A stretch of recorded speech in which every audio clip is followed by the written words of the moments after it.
Alright, engineering hooligans, who is ready for part 2 of From the Depths laser plane testing?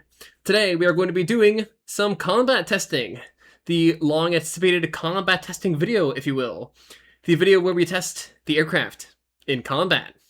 Combat testing. We will be starting from the bottom all the way to the top.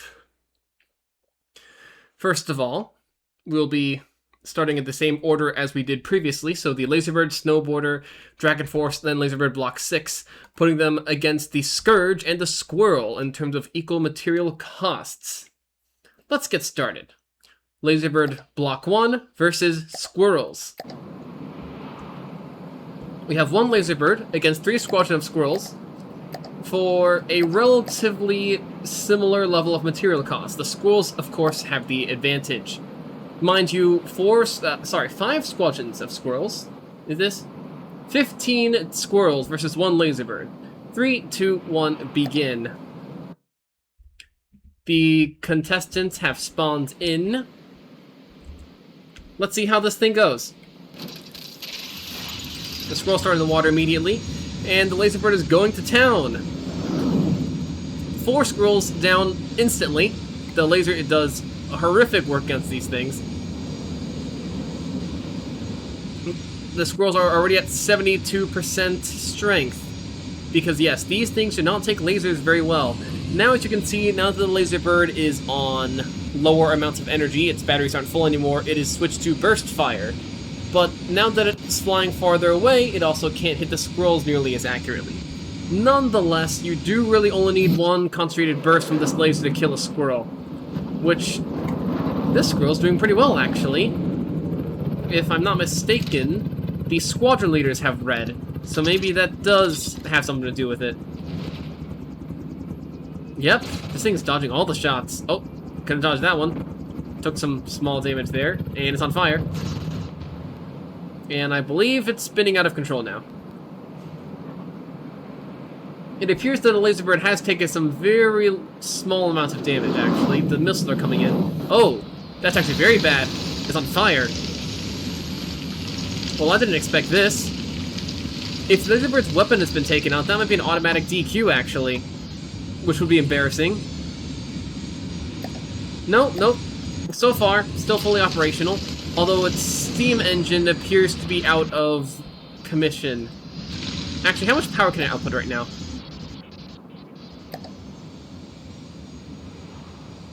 Oh, that's bad, actually. It has no steam engine left. It can only output 1,300 power. Yep. Well, I didn't expect this. Looks like the Laserbird has been disqualified. How unfortunate. Round 1 goes to the squirrels. Now, I do acknowledge that this was a lucky shot. However, I only have enough time to do 1 match each. If you would like to repeat these, the custom battle conditions are basically the default, except I, of course, made sure to give each of the teams, 100,000 materials, and made them spawn a kilometer apart and put them in the air. So, feel free to test at your leisure. But, if your craft can go down to a lucky shot, it's probably not optimal anyways. Round 2. Laserbird versus Scourge. Let's begin. If I recall, this means 1 Laserbird versus 2 Scourges. The Scourges have a slight materials edge. Let's see how this goes. Battle begin. Oh, where are they? I should probably figure out where they spawn first before I start any of these shenanigans. There they are. Laserbird's over here. Check out that old paint scheme. Wish I still had this, even if it does look a little bit tacky. Nonetheless, it's going to spawn in Deepwater Guard colors very soon, I believe. Battle begin. Shields activated. Immediate alpha strike with the lasers. Are we doing any damage to that Scourge? This one has 184 firepower. This Scourge has 184 firepower. So no weapons damage yet, but dealing hits, very good hits. Nope, no damage here. What about the Laserbird? How's it taking those cannon shots? Looks like it's dodging most of it, but not all of it, as it is at 98.6% health. Smoke is triggering for some reason. And the frames, the frames are not having a good time right now.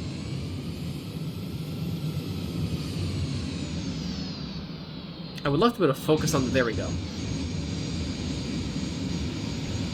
Okay, looks like the Laserbird has a slight health advantage right now. Let's see how long this lasts. I do wonder why the frame rate has gotten so bad. Hopefully it'll improve a little bit soon. Now, as you can see there, the energy shields take some of the hits. This was back when I didn't make energy shields opaque. Oh, sorry, this is back when I didn't make them transparent for something. Oh, that's a lot of missiles. One engine is down, because I don't believe the Laserbird has any flares. Or really interceptors, for that matter. Still, though, we do hold a health advantage. Look at that. Reactive shields. Oh, but I don't believe they do very much against missiles. How long can this thing keep up? Oh, Laserbird is taking hits on both sides. This is not ideal at all. But it does still appear to be fully operational. Yeah, the Scourge's cannons aren't doing a lot, because even this small amount of evasion means that most of the shots are going to land completely off course. Unless, of course, it's changing between bobbing up and bobbing down. But yeah, even small velocity, small caliber, high velocity might not be the best thing to kill Laserbirds with, or planes for that matter. But missiles? Oh yeah, missiles will do the trick. If I'm not mistaken, it appears that the Laserbird has been locked into a permanent death spiral due to engine damage. And that's even more engine damage. That's no good at all. Yep, Scourges are definitely winning now. That Scourge over there has taken pretty much all of the hits thus far. Let's see how much damage it's taken. Both turrets still appear to be completely operational. The Laserbird has completely failed at scoring any devastating blows. This is embarrassing.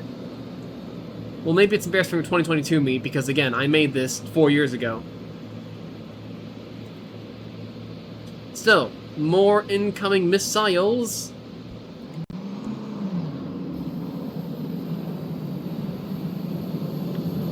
More blocks chunking off Laserbird. This is looking very bad, folks. That's a that's a wing lost, actually. But the Laserbird, because of that roll jet over there, is actually able to keep flying. I'm gonna say now, the Laserbird is definitely not winning this. But I think we've observed a couple of important things today. Cannons still miss against pretty fast, mildly evasive aircraft at moderate distances. Missiles have no such problems because they can correct their course real time. And if you take moderate damage on the inside of your jets, you lose massive amounts of thrust because these custom jets are essentially sequences of blocks. Oh, and yeah, you definitely want some kind of flares or armor to catch those missiles, because if you catch them with your face, you're going to turn into confetti. Alright, Laserbird is 0 for 2 in terms of the enemy craft it is fighting. But it's still flying, which I guess counts for partial credit. If it's being hard focused, that's that much time it can buy its allies in order to take down the enemies that are shooting at it. And plus, look at this, the Scourge is still missing, despite the fact that this plane isn't even bobbing up and down anymore. Really, you should not be shooting planes with guns, I think. Just my personal hot take of the day. And is it going down? Yep, it's going down. Still though, again, surprisingly dodgy for such a big aircraft. Again, can't dodge missiles, but it can dodge guns. And look at that, more stuff. Oh, I should probably mention you don't want long chains of blocks like this, because you break it in the middle, a chain is only as strong as its weakest link. There goes all of your frequency doublers. And the Laserbird is officially disqualified. Congratulations to the Scourges for winning this battle.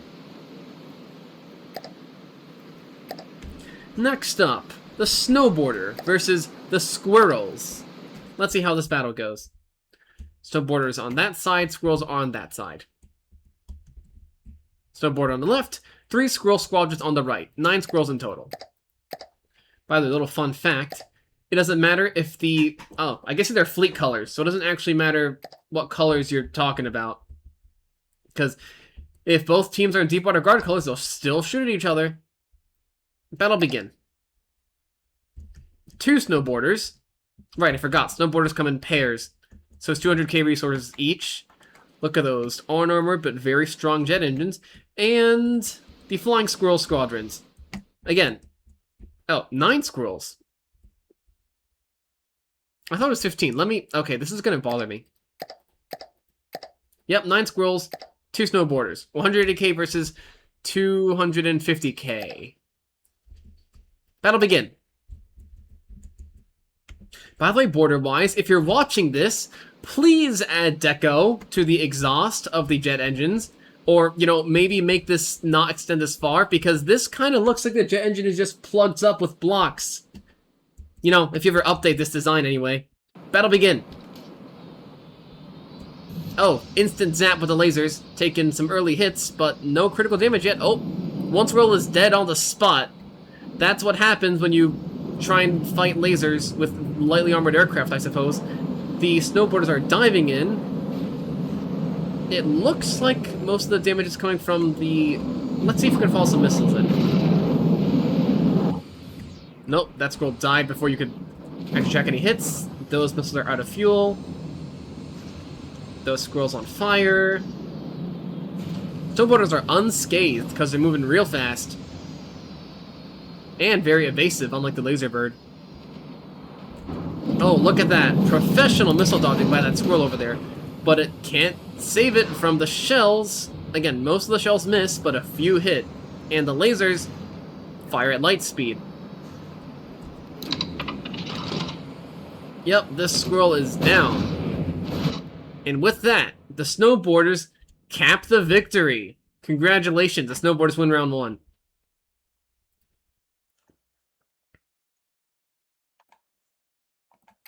So again, post-battle assessments. It seems like the lasers did basically all of the work, despite the fact that they make up, I believe it's about 1/3 of the snowboarders' firepower. Let's see if that changes once we fight something larger. 2 snowboarders, 1 Scourge. Or, hang on, was it? Let me check. Oh, I gotta get rid of 1 snowboard to make this even. 1 snowboarder, 1 Scourge. Let me save this battle in case I need to use it later. Battle begin. Let's see. Snowboarders are... Yeah, 50 firepower, mostly APS and laser with a smidge of missile. Begin. Again, immediately hitting with the lasers. Missiles go completely off track, though. Oh, the Scourge is in Onyx watch colors. Interesting. No shade on the borders, but the, you know, the shells are going mostly way off track. And if I recall, these aren't burst fire cannons, which means that any time they're not spent firing is spent, doing nothing. Well, they might be belt fed, but still. You want to be shooting as much as possible, and the snowboarders can't really do that by virtue of the fact that their guns are fixed directly forwards. This isn't a problem for modern fighter jets, because they fire for, like, bursts of less than a second at a time, but it is a massive problem for any gunfighters in From the Depths. Look at those shells. The spread on them is insane, but I can't imagine the stability of the snowboarders are very great. My computer does not like the fact that the Scourge is spitting out shells like a mad person. The snowboarders do too, although I have to wonder if I'm reaching the projectile limit at this point. Still though, we are basically neck and neck right now, so it honestly probably depends on who can score the first critical blows and disable weapons at this point. The heat should have an advantage in that regard, actually. Oh, I believe the Scourge is out of ammo and needs to reload. Nope, never mind. But I do believe it's belt fed, so when the belts need to feed, the snowboarder will capitalize. Pausing the game real quick. What's over here? What just got damaged? Some missile parts. Ooh. Don't seem to have lost missile firepower, though. The Scourge uses banks of smalls and mediums. Interesting. Well, I guess those are interceptors, aren't they? Actually, let me check. Are those interceptors? Yeah, those are interceptors. Cool. Alright, snowboarders, kill this thing, please. Oh, look at that. I believe the snowboarders have repaired the light damage that they took, and the Scourge has not. So, the snowboarders have taken the lead. Some nice incendiary. Sizzle, sizzle. The Scourge is trying to rotate fire on the snowboarders, but is having horrific luck. Look at that, dodging. Again, the Scourge is able to score some light hits, but miraculously, the engines have remained unscathed. Not the lasers, though. That is unfortunate. Snowboard over here has taken some hits. Let me pause so I can focus on this guy. Not that guy. The guy who's actually getting shot at, please. Alright. Let's watch. Yeah, the cannons can't do very much of this orientation. They're kind of spraying shots absolutely every which way. The missiles also just ate water. Which makes me wonder if you could make like an 80% snowboarder that's almost completely as effective by just removing most of the secondary weapons. Food for thought, I suppose. You're going to have to trust me on this, but I do recall that a battle between snowboarders and Scourges did involve, basically, in my own testing, the snowboarders getting a lucky crit shot on the turrets and disabling them. That hasn't happened yet, though. And snowboarders are still repairing all the damage that has been dealt to them, because they can do that. Very interesting that the Scourge can't land any actually big hits on this thing. I guess the missiles aren't doing any work, so to speak. Actually, does it still have any missiles? Yeah, it does. Are they firing? Oh, here they come. Let's watch them track in.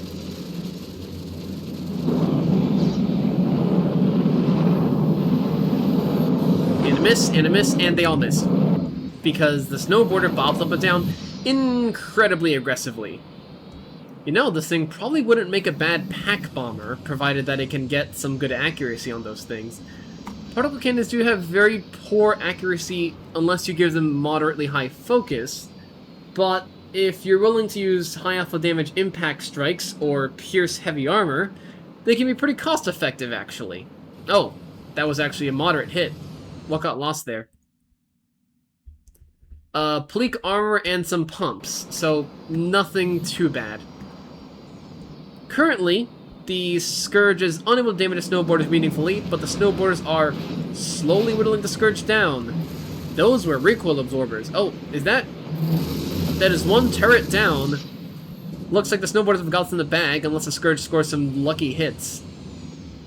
Which, by the way, yeah, more damage, but again, the snowboarders can repair, and the Scourge can't really. Looks like this will be a somewhat slow, but inevitable victory for the snowboarders, by my judgment. Again, lesson learned here. Evasion is key. The Laserbird did not evade, and it got absolutely walloped. It also didn't have flares, and these guys do. Again, I don't think the guns are very effective here. The small missiles actually are doing some work, provided they don't, you know, immediately eat the drink as soon as they get ejected. What are these ones gonna do? They're gonna start burning the Scourge. That's what they're gonna do. More fire. Yeah, the Scourge still has most of its weapons, but it looks like this is just basically gonna be waiting it out, because the Scourge cannot deal any damage anymore.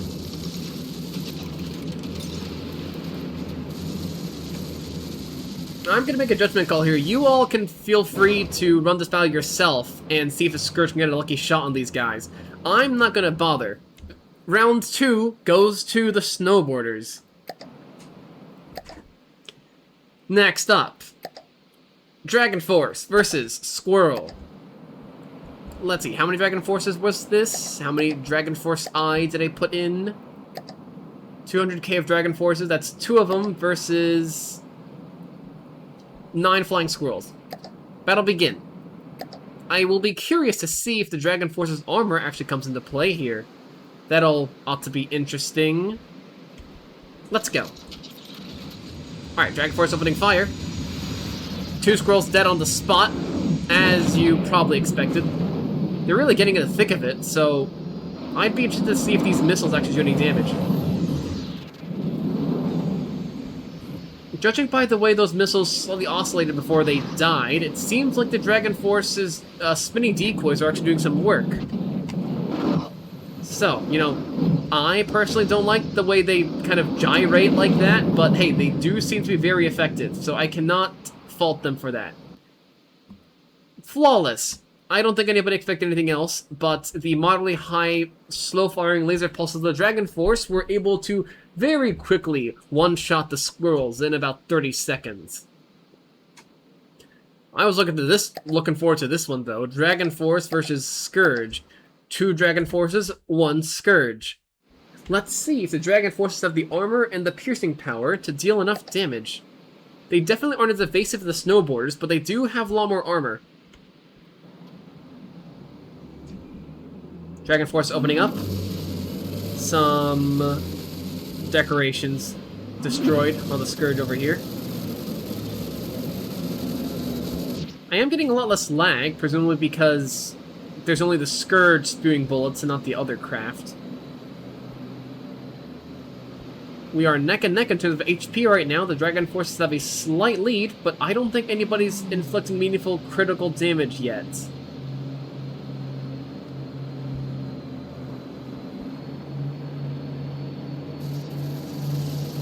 I'll be curious though, once the missiles come into play, I believe that's when the Dragonforces are going to be put to the test. Oh, did the mimics disappear? Yeah. At long distances, the Dragonforce's wing mimics kind of just cease to exist. Or I guess when you go into degraded mode. Oh, look at that. Missiles getting popped. Looks like we're not going to get any destruction of aircraft today. The Dragonforces are subtly chipping away, actually. And yeah, I think the Scourge is out of ammo. No. Okay, superstructure's gone. No meaningful damage on the guns of the Scourge yet. Firing another missile volley. Let's see how these go. Is it just me, or are they... Yeah, they're probably following the tail. Interceptors deleted most of them, the rest ran out of fuel. They don't even have enough reach to get the Dragonforces. Which makes me wonder, maybe the Laserbird was set up wrong. It probably got way too close and got obliterated. But hey, we still got one more Laserbird to test, so the story has yet to be written. One small consequence of the moderate laser damage burst, I believe it's only a couple thousand damage of the Dragonforces, is that you are not getting any critical damage. Like, okay, you zapped the laser rangefinder, but you are not killing turrets unless you drill through and hit the same spot multiple times. So, this battle could get long. If this drags on for like more than 5 minutes, I'm probably going to just call this a victory for the Dragonforces, because it does seem like the Scourge can't even touch these guys. Again, let's see how the bullets do against the Dragonforces. The answer is very badly, because if you try and lead in a linear straight line... Well, I guess if you try and lead in a straight line, a linear straight line is kind of a redundant figure of speech. You're not going to hit this thing. It's just not going to happen. Most of your shots are just going wide.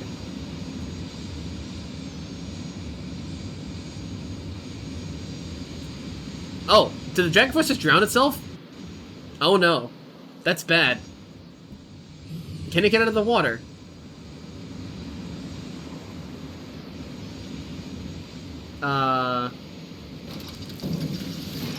Oh, it's out of materials?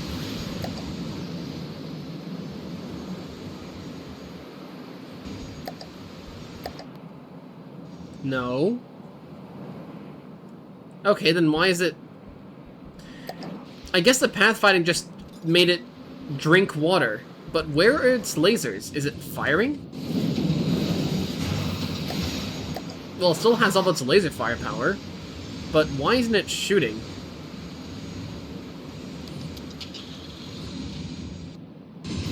Oh, hang on a second. Is it because the engines have drowned and it can't generate power? Yeah.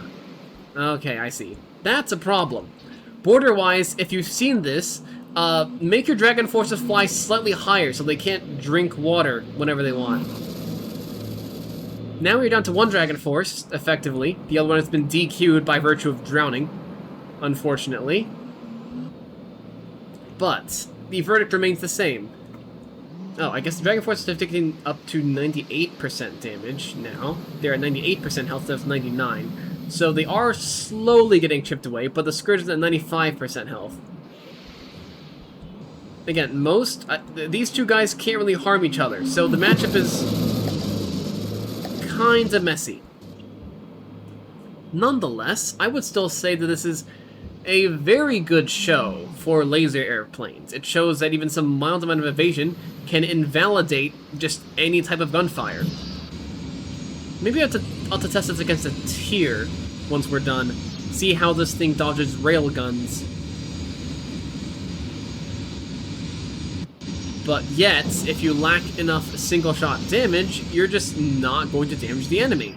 It has been 4 minutes and 30 seconds, and the Scourge has not had any of its weapons disabled, despite taking 6% damage, which admittedly is not a lot.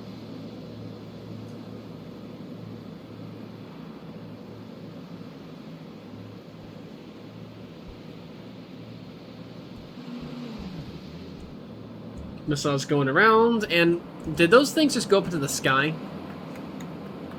Oh, those are interceptors, never mind. Well, again, it seems like the defensive systems of the Dragonforce and Snowboarder are significantly superior to at least my Block 1 Laserbird. Very interesting. You could disparage the Dragonforce's very poor offensive firepower for its cost, but it can take a hit. Look at its armor. Let's see. A lot of the alloy beams have been breached, but the heavy armor poles are taking it like a champ. You know, my personal I guess my personal opinions on the poles thing is that it seems like heavy armor poles aren't ever going to get the good angular bonuses of heavy armor beam slopes, which are constantly sloped at 45 degrees. However, if you do have to shove as much protection to 1 cubic meter as possible and you still want the air gaps, poles are probably the better way to go. Nonetheless, I don't really care about volume, and I'm probably not going to armor stuff as hard as the Dragonforce, so I will probably stick with beam slopes in the future. Nonetheless, poles are valid, at least in this specific use case. Look at those missiles getting zapped. Not that it matters, because again, this thing doesn't have enough range to actually... Oh, what? The other Dragonforce got back to the sky. That's actually very neat. Yes, I do understand we are 6 minutes in, but neither side has taken major damage. You know, I mean, the Scourge is slowly getting chipped away at, but it you know, it hasn't actually been disabled in any sort of significant manner. This is basically just a race to see who can breach the enemy's armor first. And frankly, that is very slow. Border-wise, if you're watching this, you should make a pack Dragonforce, a Packenforce, perhaps, if you will. Something that can pierce the internals of the enemy with one shot. Either with a particle cannon, or perhaps with a long recharge pierce burst laser with some destabilizing and lots of storage. Nonetheless, we're not here to sit here all day and watch armor get chunked away over and over and over and over again, so I'm going to give this battle of attrition to the Dragonforces. Congratulations. Now, final round. Laserbird Block 6, my magnum opus, versus the Squirrels. 1 Laserbird, 9 Squirrels. Once again, familiar matchup. Let's find them first. They're right here. Let's go to the setup and begin. Now, I think this is going to be a bit interesting, because the Laserbird is designed to shoot in slow single shots. It does not have the volume of fire of the Dragonforce or the Snowboarders, or even the original Laserbird. But let's see if it can avoid dying like my Laserbird. They'll block one anyway. Oh, I'm gonna have to watch through that again. But I think I just saw three squirrels immediately die. Oh, that's embarrassing. That is very embarrassing. Did my Laserbird just die instantly? Oh, that's bad. Can I restart that? Can I get a restart? I'm gonna give myself one restart, but one restart only. Battle begin. Yeah, I think those two squirrels just rammed each other. Nonetheless, a third squirrel down immediately, and...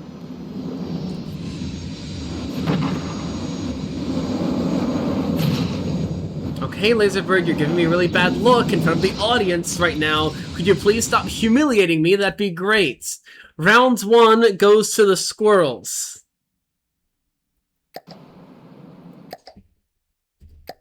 Round 2, Laserbird versus Scourge.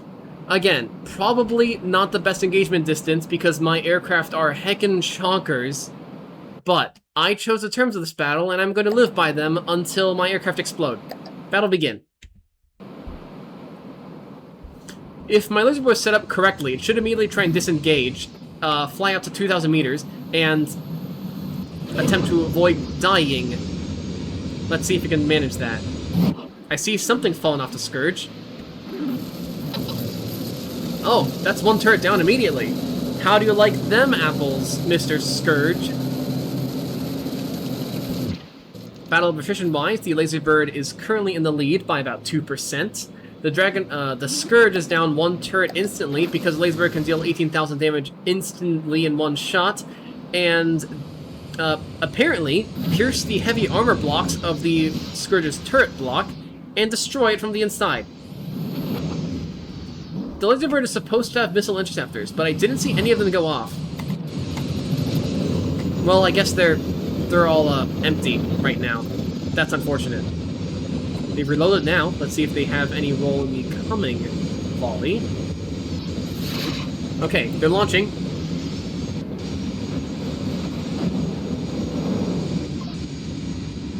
This is all filmed live, by the way. I did not know that the interceptors would just lag behind my own plane and not do anything. That was very much not intended. I think I'm going to have to give them short-range thrusters, or at least up the thrust output. Also, sign armor has been breached. Not good. We are now losing. Actually, now that I think about it, can I check how far away the Scourge is supposed to be from my Laserbird here? The Scourge is 1,200 meters away. The Laserbird should not be flying that close. As you can see, it makes you much easier to hit. Oh dear. Okay, this is bad. This is very bad. I think we've lost all weapons. You know, this is supposed to be a discussion on how different aircraft approach the battle differently and attempt to engage the enemy in differing ways, but we did just kind of see my aircraft lose every single engagement they were in. Here's what I'm going to do. I'm going, if you would like to entertain my incompetence, you will be, please feel free to join me in the next part, which should be beginning shortly, or in the chapter below, in which I tweak the Laserbird ever so gently by increasing its engagement range. Alright, see you then. Next